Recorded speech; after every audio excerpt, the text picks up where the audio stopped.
Non-stop pa rin ang kasikatan ng ating The King of P-Pop SB19 at ang kanilang mga kanta.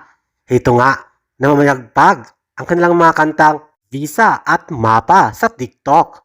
Ito sa TikTok Breakout Song category, pasok ang Mapa sa top 21. Kahit medyo may kalumaan na ang kantang to, subalit pasok na pasok pa rin sa Breakout Songs ng TikTok. Kaya naman, congratulations! Top 21 ang Mapa. At heto pa, sa kategoryang Popular Song, pasok ang pinakabago. Visa Song ng SB19, pasok sa top 8. O diba, malaking bagay pa rin yan, top 8 Visa ng SB19. Dahil sa dinami-dami ng mga bagong kanta sa Pilipinas, pasok sa number 8 ang Visa. Congratulations, boys!